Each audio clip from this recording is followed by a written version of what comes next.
As well Bhavna are beautiful. यहां पर दोनों कंजंक्शन जो है सेम सिचुएशन को बता रहा है, इसलिए कोई एक ही यूज कीजिए। बोथ शोभना, या तो बोथ लगाएंगे तो एंड लगा दीजिए, या तो एंड लग जाएगा। जैसे बोथ शोभना, इसको हटा के एंड लगा दीजिए। लेकिन अगर एज वेल एज रखना चाहते हैं तब भी बन सकता है, शोभना एज वेल एज भावना, तब वहां पर सिंगुलर आ जाएगा, तब वहां पे सिंगुलर आ जाएगा। राइट गाइस, तब वहां पे सिंगुलर यूज होगा। बात को समझे? जब बोथ लगाएंगे तो वहां पे आर लगाना जरूरी है, लेकिन अगर एज वेल एज लगाते हैं तो वर्ब सिंगुलर हो जाएगा। कीप इट, ठीक है, ध्यान रखिएगा। Second sentence, as you are my younger brother so I shall take care of you. अब यहां पे ये जो प्लेसिंग है सेंटेंस का वो गलत है। इसको हम कैसे करेंगे? सिंपली लिखेंगे I shall take care of you because you are my younger brother. I shall take care of you, आप इसको यहां से लेंगे, I shall take care of you because, अब यहां से लगा देंगे because you are my younger brother. अगला है no change took place in Delhi since Sheila Dikshit has died. अब यहां देखिए no change has taken place। यहां जब ये पार्ट में हम दिखा रहे हैं कि उसका प्रभाव अभी भी है, तो उसी प्रभाव को दिखाने के लिए यहां पर किया जा रहा है। नो चेंज, ये जो है यहां पे हम हैज टेकन प्लेस, टुक की जगह पे has taken place. No change has taken place in Delhi since Sheila Dikshit has died. The crops, ये सेंटेंस में कहीं कोई गलती नहीं है। The crops will have died before the rain fall, ये सेंटेंस करेक्ट है। अगला है she behaves as if she is a child. जहां कहीं भी इस तरह का सपोजिशन वाला सेंटेंस होता है, या ऐसा सपोजिशन जो संभव नहीं है, शी बिहेव्स, ऐसा व्यवहार कर रही है जैसे कि बच्चा हो, कोई बच्ची हो, या किसी के लिए आएगा बच्चा हो। इफ शी, यहां पे ऐसे सिचुएशन में वर का यूज करते हैं, ऐसे सिचुएशन में वर का यूज किया जाता है। ऐसे सिचुएशन के लिए यहां पे वर का यूज करते हैं। अगला देखिए, he took the medicine that he might।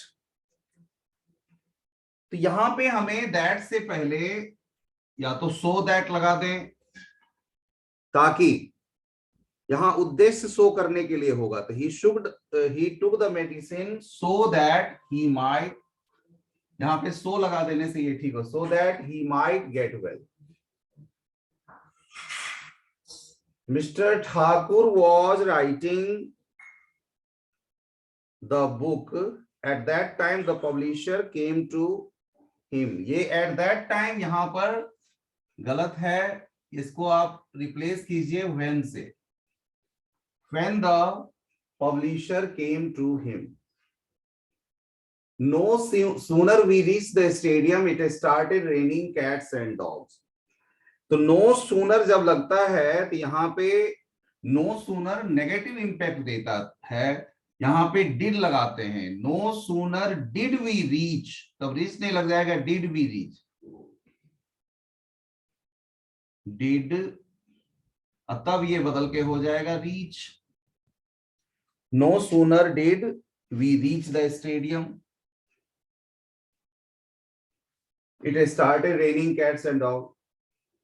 Work hard lest, और ये तो किसी की गलती नहीं हुई होगी, जहां लेस्ट लगता है तो उसके बाद वाले हिस्से में शुड का प्रयोग किया जाता है। वर्क हार्ड लेस्ट, ये पूरा लेस्ट खुद नेगेटिव से नेगेटिव मीनिंग देता है, इसलिए आप इस पूरे को रिप्लेस कर दीजिए should say.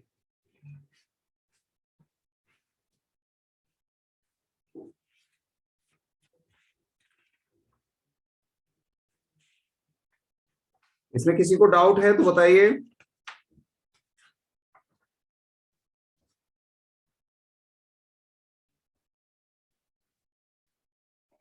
Sir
sir C sentence fourth में फर्स्ट वर्ड क्या लिखा है?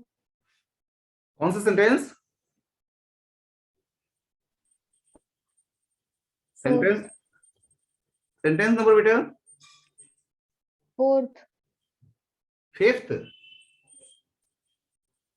फोर्थ।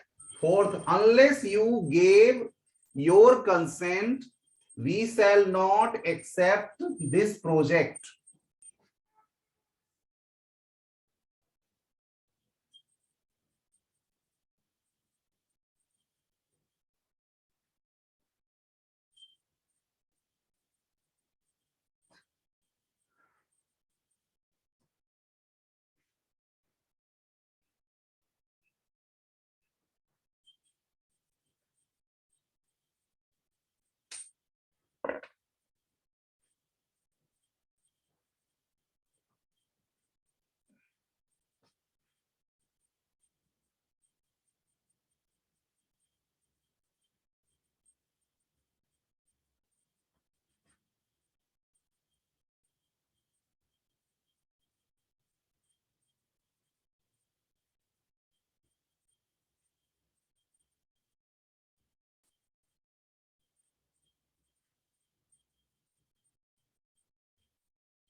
ओके बेटा, ये आप लोग अगर कर लिए तो अब मैं इस पर अपना बताता हूं। देखिए पहला सेंटेंस है, जो पहला सेंटेंस का पार्ट है उसमें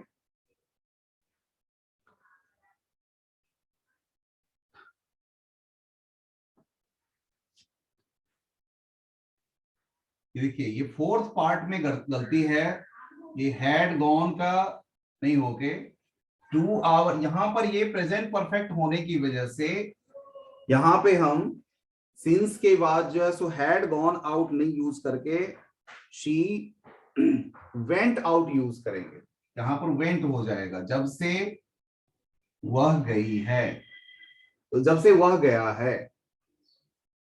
second sentence, all of a sudden Anjani remembered, ये मेरे ख्याल से सबका हो गया होगा। All of a sudden Anjali को अचानक याद आया दैट, ये पास्ट पार्ट है, इस वजह से यहाँ पे ये प्रेजेंट पार्ट की कोई जरूरत नहीं है, यहाँ पे ये हैड लग जाएगा। He had not locked the office, अचानक उसको याद आया, अंजलि रिमेम्बर किया, याद आया कि उसने ऑफिस को लॉक नहीं किया था। इसके बाद having worked for the whole day you could have taken this that, तो इसमें आप यहां भी वही चीज है, पास्ट का है, हैविंग वर्कड, इतना समय तक काम करके तब उसको ध्यान आया, and started work, have taken some rest and started, ये इसी का कंटिन्यूएशन में पार्ट चल रहा है। ये पास्ट इसको मत समझिएगा, इसको हम स्टार्टेड लिख रहे हैं, इस पार्ट में गलती है।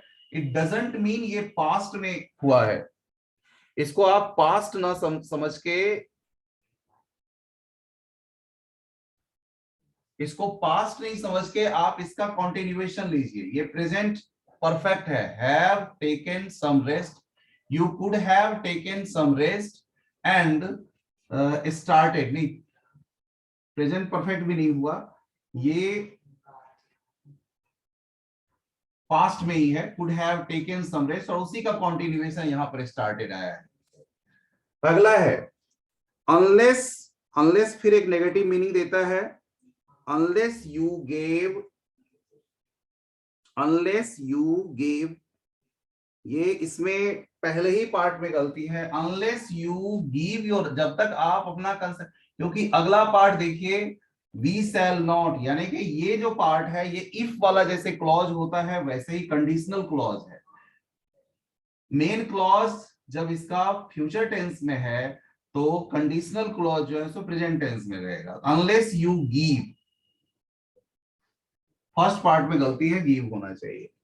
अगला है लास्ट, ये तो आसान है, लास्ट वीक व्हेन आई, ये गलती है, रीच्ड हो जाएगा।